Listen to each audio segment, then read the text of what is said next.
Navegar ou naufragar? Fala isso aí comigo. Navegar ou naufragar?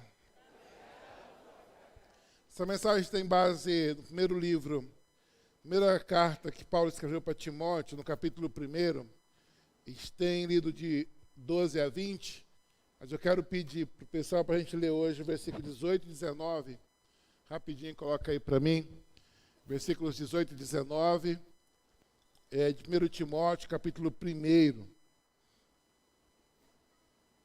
Versículo 18 e 19.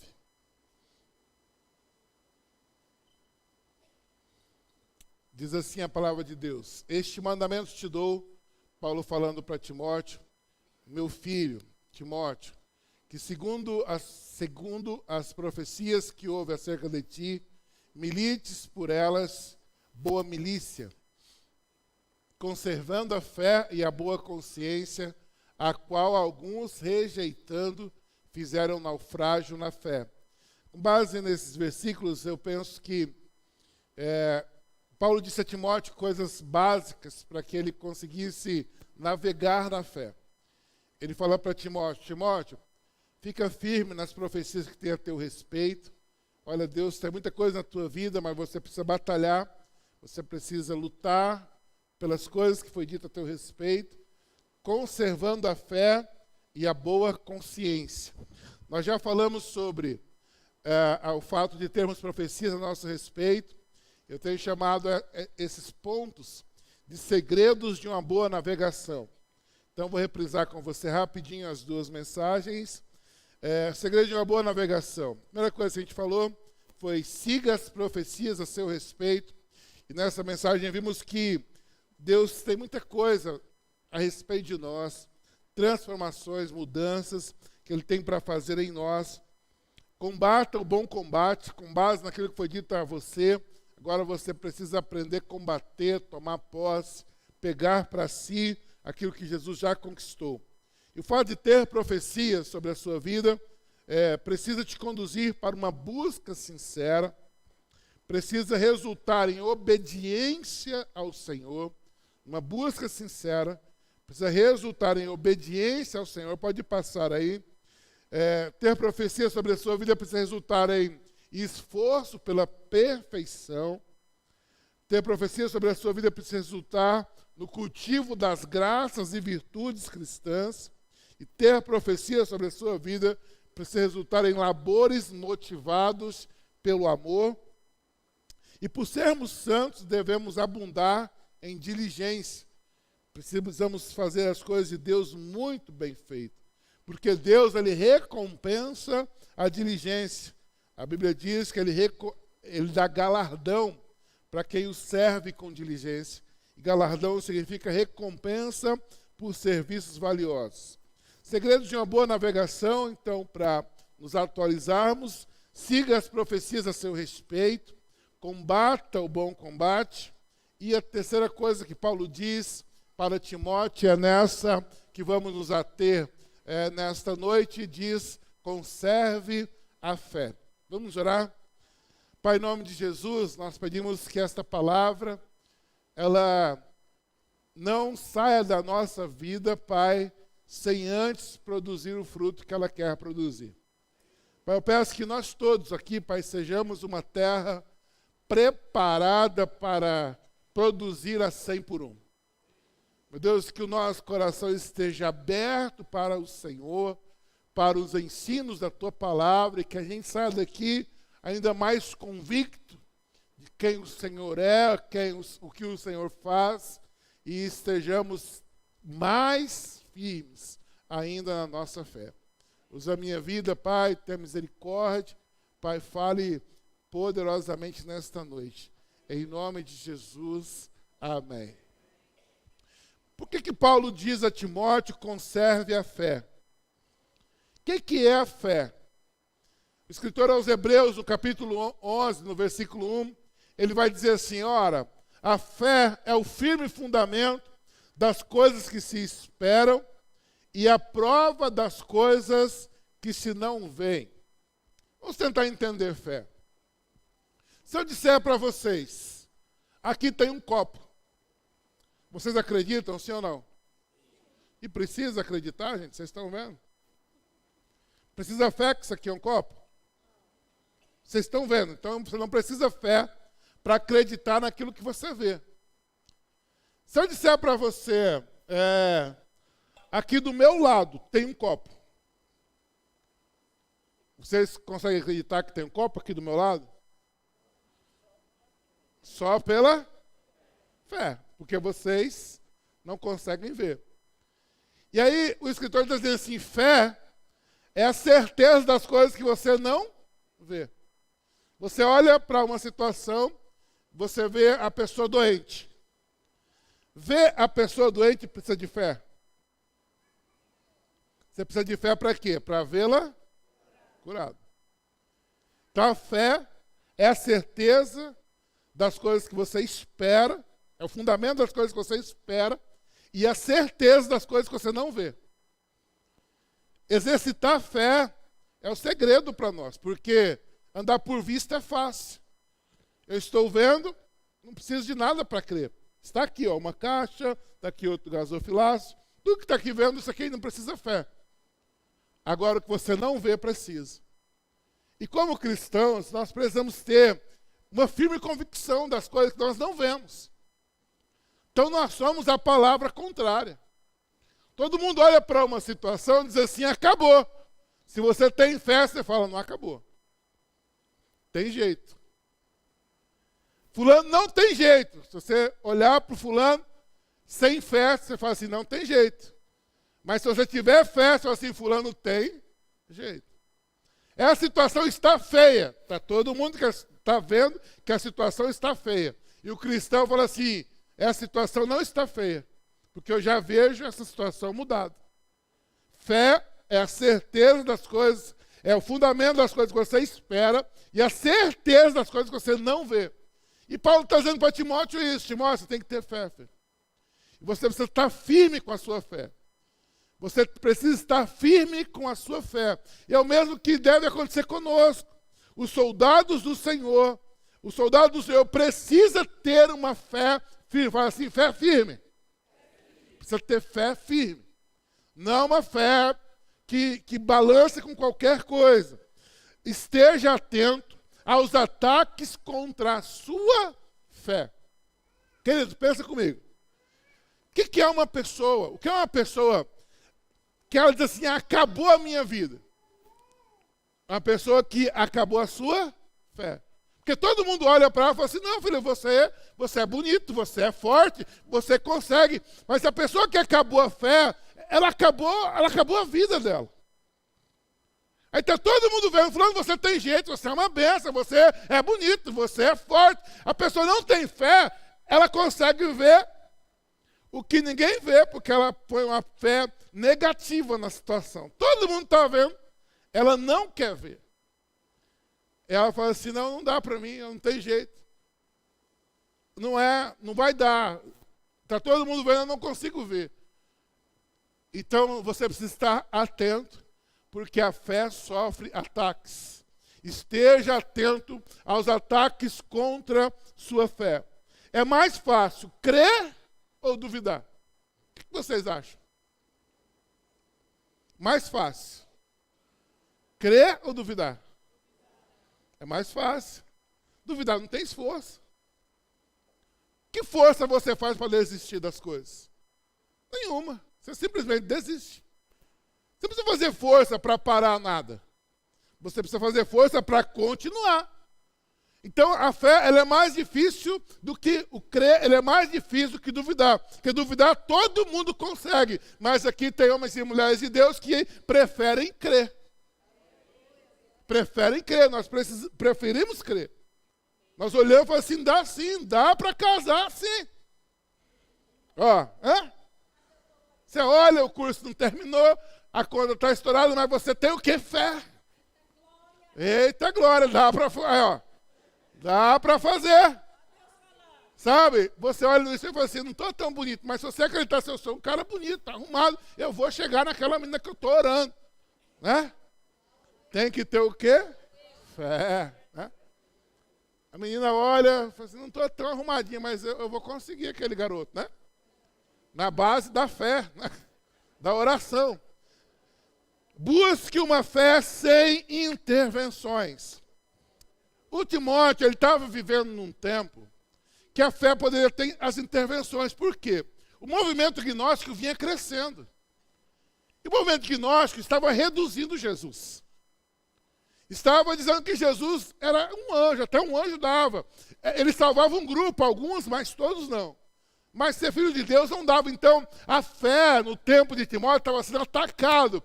E o Paulo está dizendo, Timóteo, para você navegar e não naufragar, você precisa ter uma fé firme e você precisa evitar fugir das intervenções. A fé sofre intervenções. E você precisa correr dela. E como que eu posso olhar para esse conselho de Paulo para Timóteo e sair daqui nesta noite com mais fé? Essa é a intenção da mensagem desta noite. Sua principal relação para uma fé firme precisa ser com Cristo. Fala assim, com Cristo.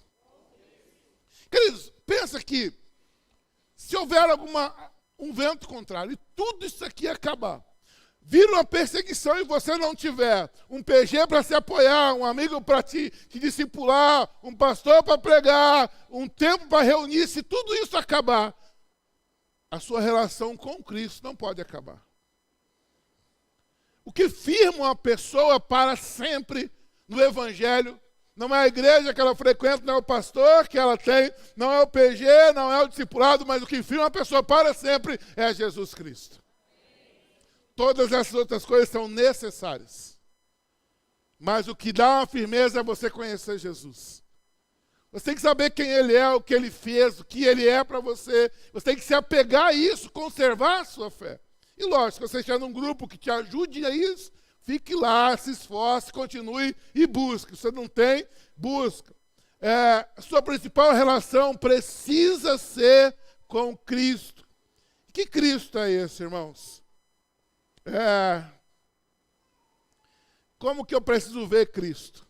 Tenha a sua fé firme no Cristo. Primeira coisa que eu preciso ser firme na minha relação com Cristo é que Ele é o Filho de Deus.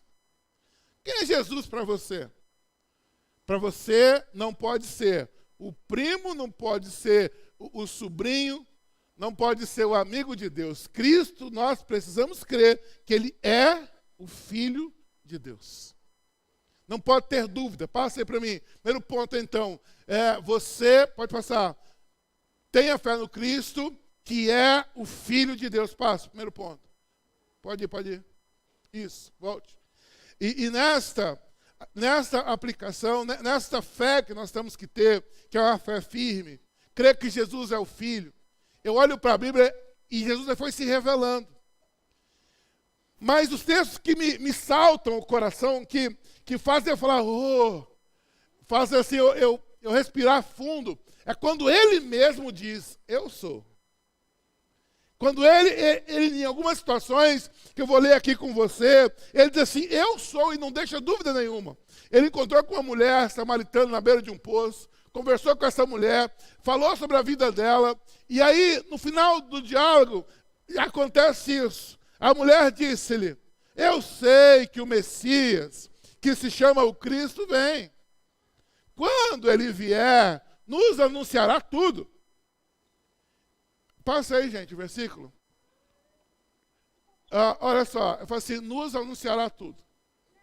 A mulher samaritana está dizendo assim, ela foi buscar água, ela encontrou com um moço, um judeu, que estava na beira do poço precisando de água. Então, um comum.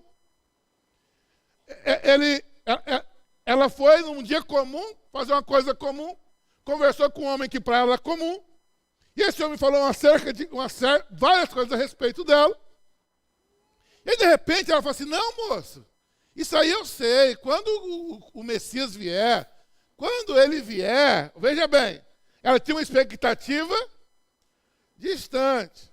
Quando ele vier, ele vai anunciar essas coisas. Moço, tranquilo. De repente, o moço, que ela pensou que era comum, olha nos olhos dela e diz assim, moça, eu sou. Eu sou o Filho de Deus. Sou eu.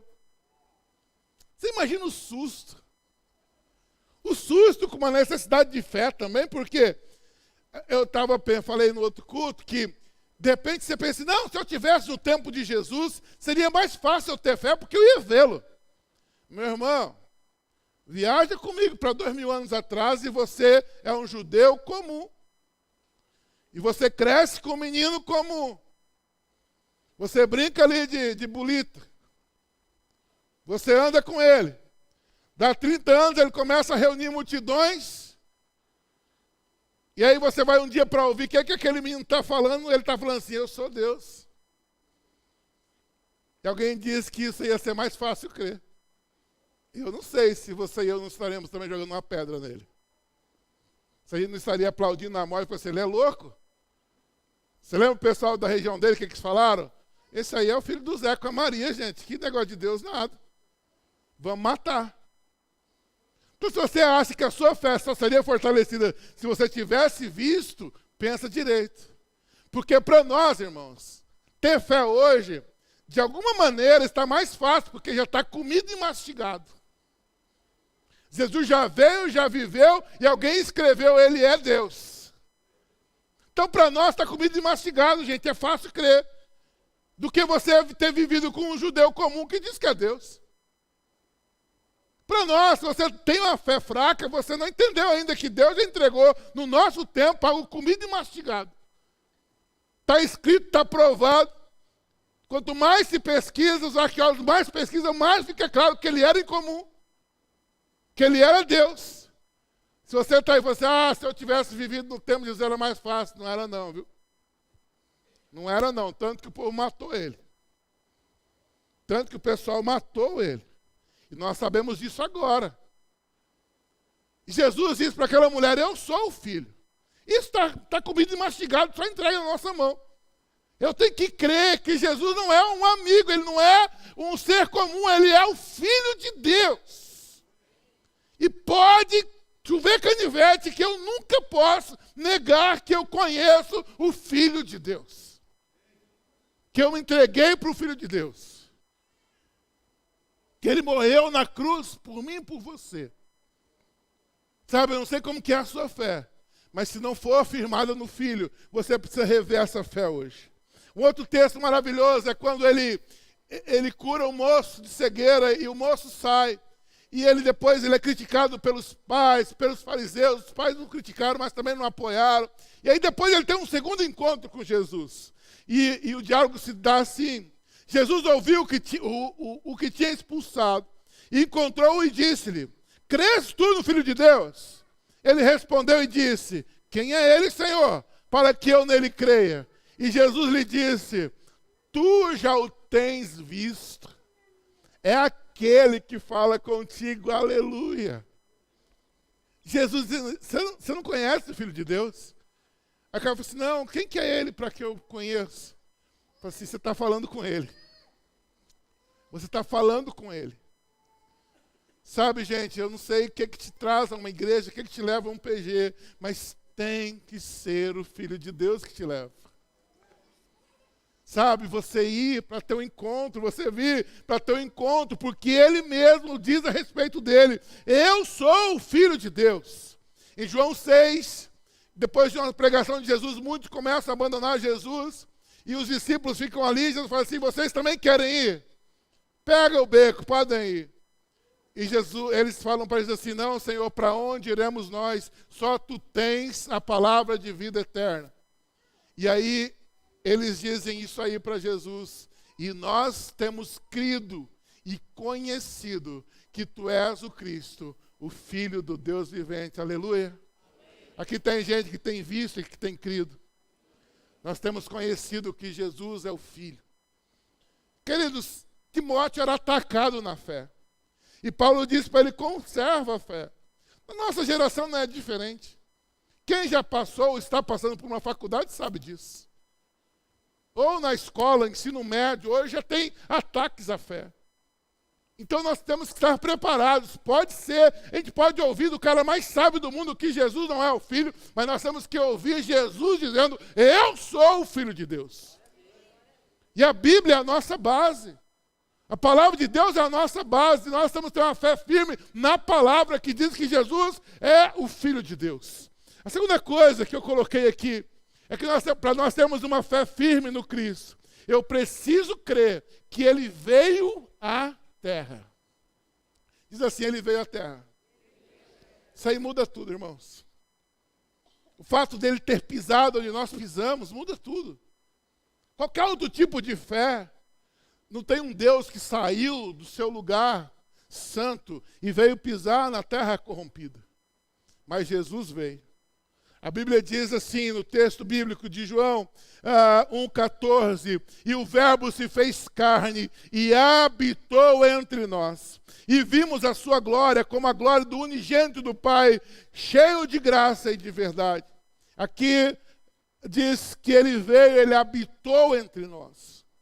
A nossa fé é num Cristo que habitou entre nós, amém? Um Cristo que habitou, não é uma história, ele viveu entre nós, ele nasceu, ele viveu, ele cresceu, ele morreu e ressuscitou. Ele veio à terra, ele pagou o preço. Isaías 7,14 tem uma profecia que diz assim, portanto, o mesmo Senhor vos dará um sinal. Eis que a virgem conceberá e dará à luz um filho, e chamará o seu nome Emanuel. Há 700 anos antes do nascimento de Jesus, o profeta disse isso. A virgem dará à luz e terá um filho, e será posto o nome dele de Emanuel. Lá em Mateus capítulo 1, versículo 23, vai dizer que isso aconteceu. E eis que a virgem conceberá e dará à luz um filho, e chama-lo pelo nome Emanuel, que traduzido é Deus conosco. A minha fé é firmada no Cristo que presenteou a gente com a sua vinda, a sua presença aqui na terra, na mesma terra que eu e você, nós pisamos, o nosso Deus também pisou através do Filho. Isso me consola, porque se Jesus, se não Ele pisou nessa terra, Ele conhece então as minhas e as suas dores. Porque a Bíblia diz que Ele em tudo foi tentado e não pecou jamais. Então Ele conhece. Pastor, isso aí que eu estou vivendo, Jesus conhece? Conhece. Provação, assim, de ficar tentado, conhece. Ele foi muito tentado. Mas diz que Ele em tudo foi tentado, mas não pecou jamais. Um Cristo que conhece você. Conhece o que você sente, porque Ele veio à terra. Terceira coisa, tenha a sua fé firme no Cristo, nome sobre todo nome. Diz assim, nome sobre todo nome. Então o meu Cristo não é um nome, é o nome sobre todos os nomes. Como que é o seu Cristo? É um bom nome, não é um bom nome. É o nome sobre todos os nomes. E aí ainda Paulo escreve aos Filipenses que ao nome dele todo joelho no céu, na terra e debaixo da terra se dobrará. E confessará que Jesus Cristo é o Senhor, para a glória de Deus o... Então Jesus, Ele é o nome sobre todos os nomes. O que eu estou te dando, queridos? Você precisa montar na sua mente uma defesa de fé. Como é que você crê em Jesus? Eu creio que Ele é o Filho de Deus, que Ele veio na terra e que o nome dEle é sobre todos os nomes. Já temos 3 coisas para você gravar, para você sair daqui com a fé firme. Ele é o Filho de Deus, Ele veio à terra, Ele é o nome sobre todo o nome. Esses, porém, foram escritos para que creiais que Jesus é o Cristo, o Filho de Deus, e para que, crendo, tenhais vida em seu nome. Então, o que dá vida para uma pessoa? O nome do Senhor. O nome de Jesus. E tem uns caras que postam, eu sou rico, não sei o que, isso que é vida. Vida é ter o nome de Jesus sobre você. Eu tenho isso, tenho aquilo, isso que é vida. Não, filho, vida é ter Jesus, o nome sobre a sua vida. Isso é vida. O nome de Jesus é o que nos dá vida, e é o nome sobre todos os nomes. Jesus, porém, respondendo, disse-lhes, em verdade vos digo, que se tiverdes fé e não duvidardes, não só fareis o que foi dito à figueira, mas até se este monte disserdes, ergue-te e precipita-te no mar, assim será feito. E tudo que pedirdes em oração, crendo, o recebereis. Esse final desse texto me chamou a atenção. Porque ele poderia falar assim, orando em nome de Jesus, ou então, se pedirdes em oração, recebereis.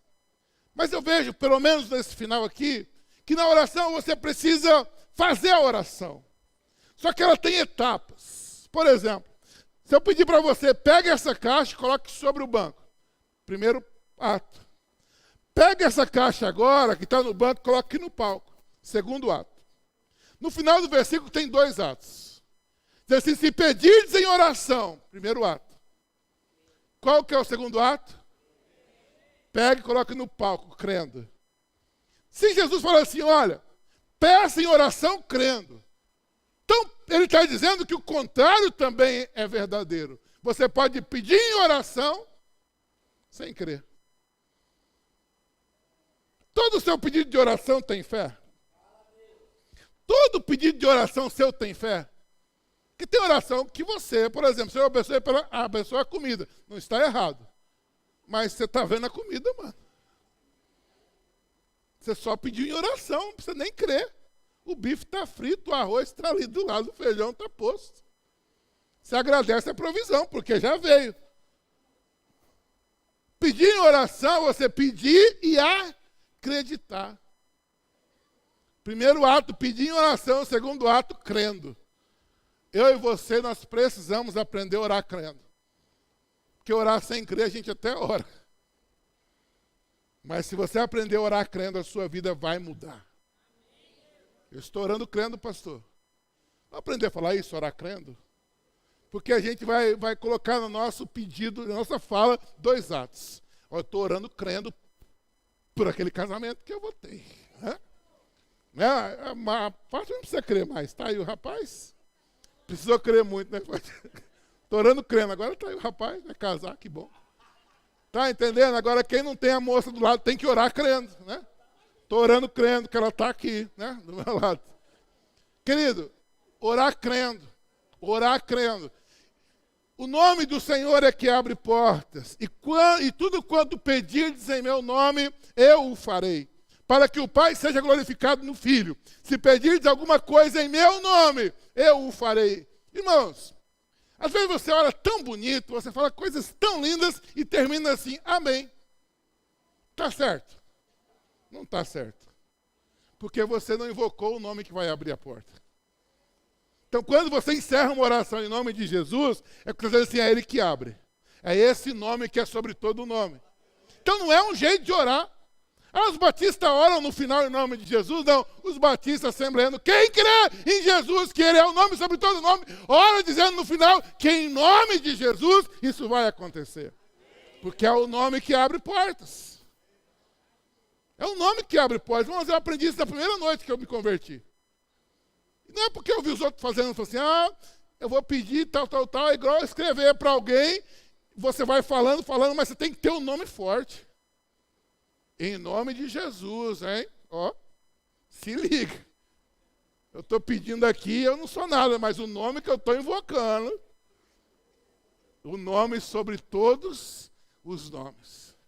O nome sobre todos os nomes. Você quer em Jesus assim? Quarta coisa, tenha a sua fé firme no Cristo e o conheça todos os dias mais. Diz isso junto comigo. Todos os dias. Mas queira conhecer Jesus, gente. Queira conhecê-lo. Não pare a sua fé, não pare o seu crescimento, mais, conheça Jesus. A palavra de Paulo para Timóteo foi essa. Trazendo à memória, viu, filho? A fé não fingida que em ti há, a qual habitou em sua avó Lóide, em tua mãe Eunice, e estou certo de que também habita em ti. O fato de Timóteo já ter uma avó que tinha fé, uma mãe que tinha fé, poderia falar assim, não, o cara já é neto de crente, você é crente. Paulo fala assim, negativo, filho. Tenha a mesma fé que elas tiveram. Conheça Jesus. Sabe, eu sou alguém que nasceu no Evangelho. Quando eu nasci, minha mãe já era crente. Mas a fé dela não me salva, não. Eu precisei conhecer Jesus. Filho de crente não é crentinho. Filho de crente não é crentinho, irmãos. Todo filho de crente tem que ter um conhecimento de Jesus. Tem que conhecer. Eu estou tranquilo, meu filho foi criado na igreja. Fica tranquilo, né, irmãos? Enquanto ele não disser assim, eu conheço Jesus, não fique tranquilo. Não fique tranquilo. Ore todos os dias, Senhor, que meu filho conhece Jesus. Que ele tenha a mesma fé que já teve no vô, no bisavô, no tataravô, em mim. Mas ele tem que ter a mesma fé. Sabe, a sua fé tem que ser baseada numa fé não fingida, numa fé verdadeira. Quinta coisa, para a gente ter um escopo de fé forte, tenha a sua fé firme no Cristo e na sua missão. Você crê que Jesus veio ao mundo para fazer o quê? O que Jesus veio fazer, gente? Jesus abençoa a sua vida, sim ou não? Ele só veio te abençoar, te dar carro, casa, né? Será que é isso? Ele veio para te dar a aprovação naquele concurso. Jesus veio ao mundo para me aprovar no concurso. Será que ele veio para isso? Ele veio para buscar e salvar o que se havia perdido. Ele também te abençoa, Mas a missão primeira de Jesus é buscar e salvar. E se eu creio nele, se ele é a minha base de fé, eu vivo para a mesma coisa que ele. Se é para eu viver na terra por causa de Jesus, eu vivo para fazer o que ele fez. E cada vez que eu faço o que ele fez, eu o conheço mais e a minha fé é mais firmada nele. Mas se eu viver para mim, a minha fé é frouxa. A minha fé é fraca. Se eu viver para mim, a minha fé é fraca. Vamos confiar na missão de Jesus. Em 1 Timóteo 1,15, Paulo, nesse texto que temos lido, ele fala, esta é uma mensagem fiel e digna de toda aceitação, que Cristo Jesus veio ao mundo para salvar os pecadores. Fala assim, para salvar os pecadores. Para isso que ele veio. Se você conhece Jesus para outras coisas, você precisa alinhar a sua fé. Ele veio para salvar os pecadores.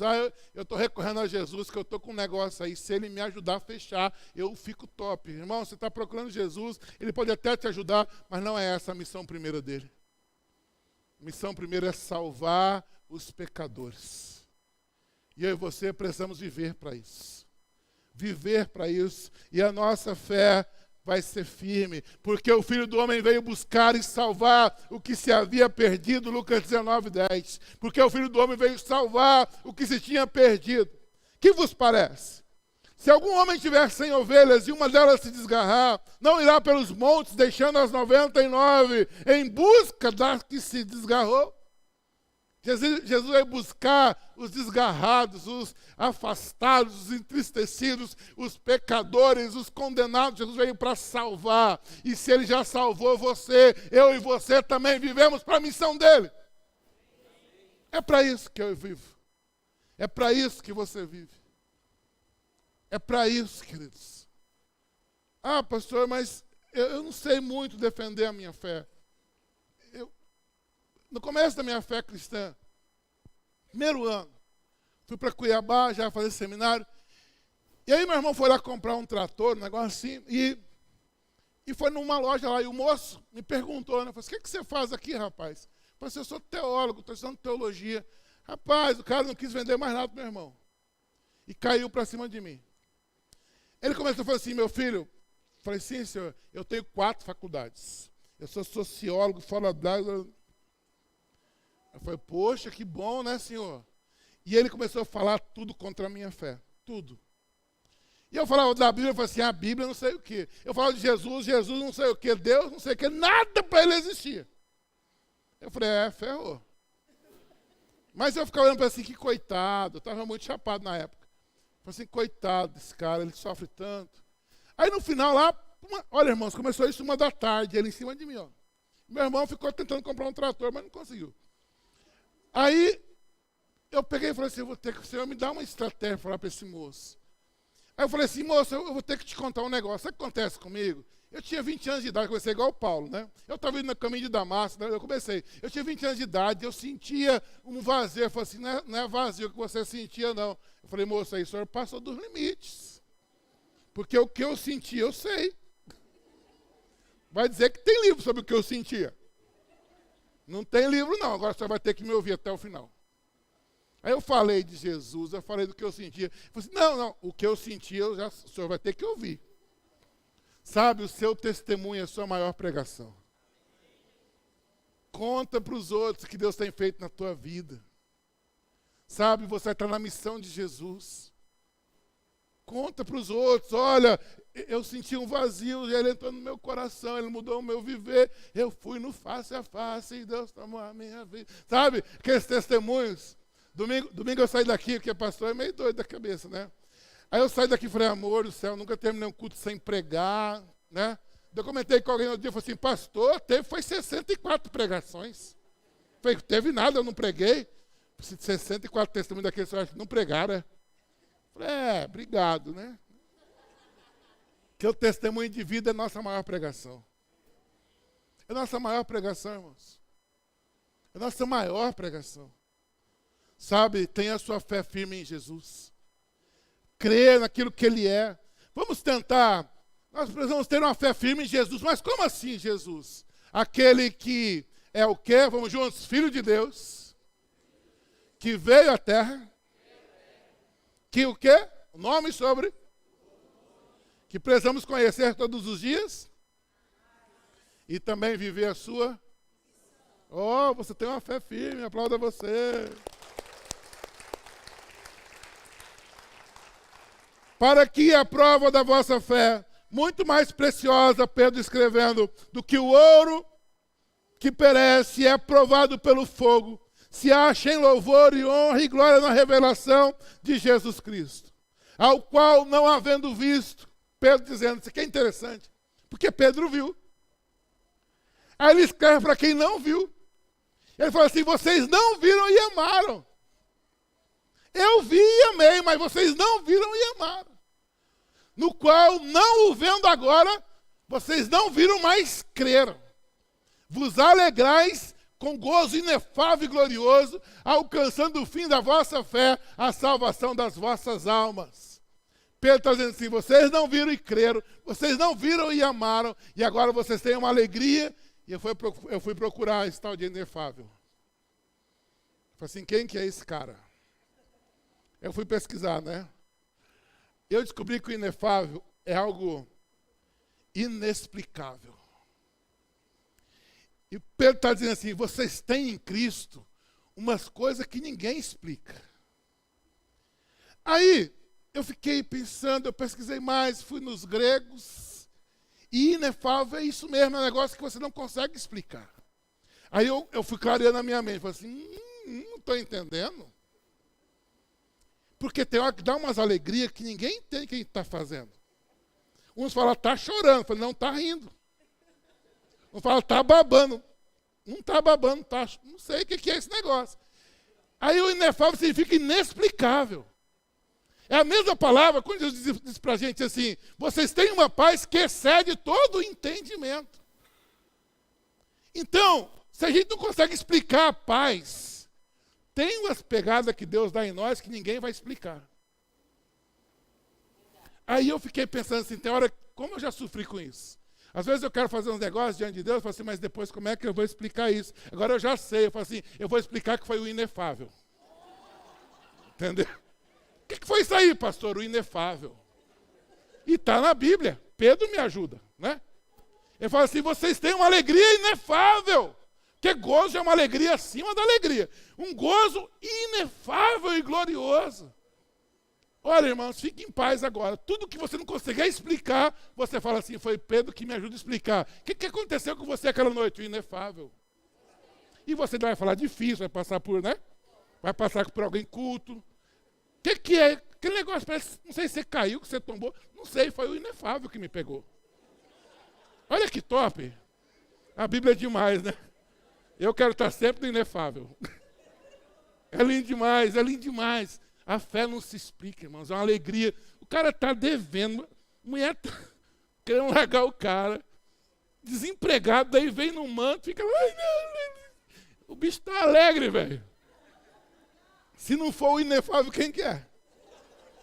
Não é fantástico, gente? Eu estou brincando, mas é uma coisa muito séria.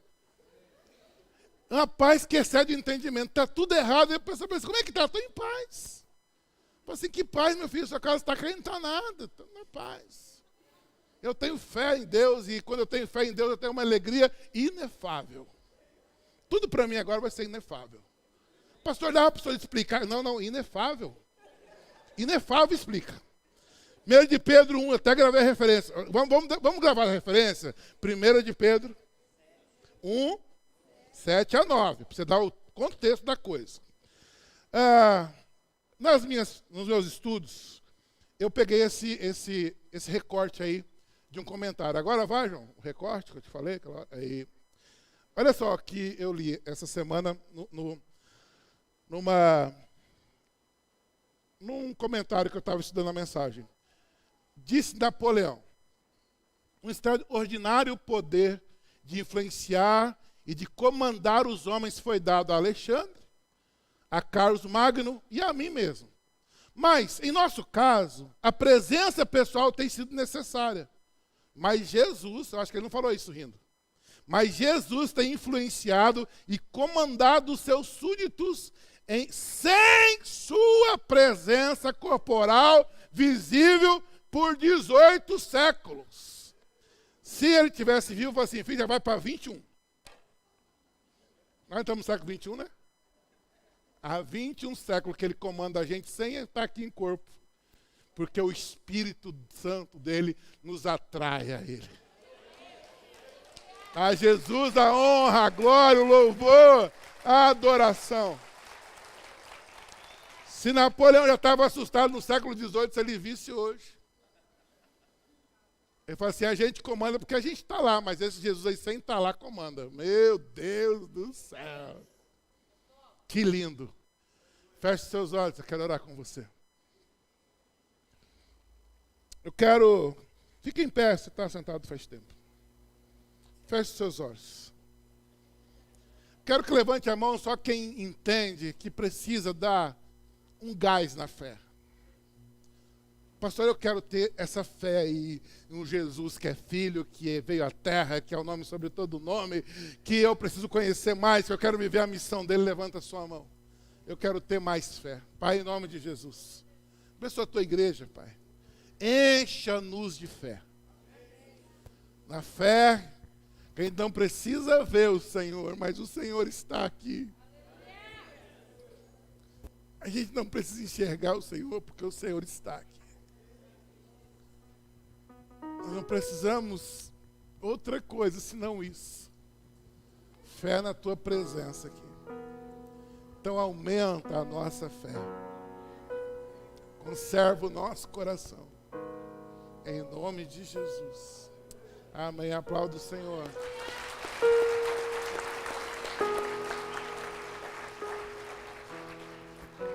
Senta aí, por favor. Estamos terminando o culto, mas antes de terminar, quero apresentar o óculos. O pai é o Gielson, a mãe é a Luana. E eu quero chamar aqui o João Gabriel Costa de Souza. E todos os que vieram para esse momento tão especial, na família do Gielson, da Luana, e especialmente a vovó tão coruja Luísa, né? Fica tão feliz. Se mais alguém que veio para esse momento quiser subir, suba, para a gente orar consagrando o João Gabriel. Eu sou Souza Costa, mas ele é Costa de Souza.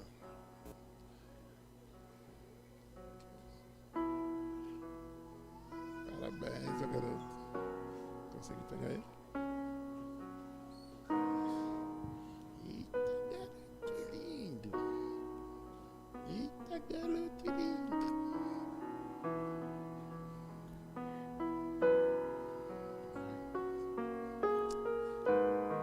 Gelson e a Luana, já é o segundo, né? Que eu apresento aqui. Que venha mais, né? Em nome de Jesus.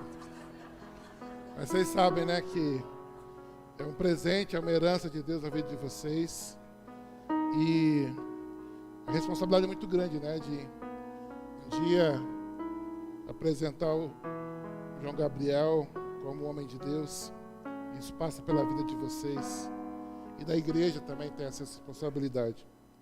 E Jesus, ele tomou uma criança nas mãos e disse: deixai vir as minhas criancinhas, porque delas é o reino dos céus. E ela é um modelo para nós, né? João Gabriel é um modelo para nós. Queria apresentar para a igreja, bem bonitinho. Agora fica em pé, estenda a mão para cá. Chegou a dar sono, gente. Vamos orar. Pai, em nome de Jesus, nós queremos apresentar a Ti o João Gabriel. É um presente do Senhor a vida do Gelson, da Luana, de toda a família, Senhor, dos avós, dos tios, dos amigos. Pai, obrigado por este presente, Pai. Essa criança, ela veio, Pai, para mudar famílias, para mudar situações. Que João Gabriel seja inspiração, Pai, para os pais, para todos nós, de amor ao Senhor, de vida. Meu Deus, eu quero ver o João Gabriel um dia, Pai, pregando o Evangelho por todos os lugares. Um profeta, um homem de Deus. Eu abençoo ele, eu abençoo a família. Peço, Pai, sabedoria em cada decisão que tenha a ver com a vida do João Gabriel. Eu oro, Pai, em nome de Jesus. Amém. Aplauda o Senhor, que Deus abençoe. Parabéns, Luana. Deus abençoe, irmãos. Uma boa semana a todos. Reunião dos homens agora, 21 horas. Que Deus abençoe poderosamente. Jefinho, não desliga não, Jefinho.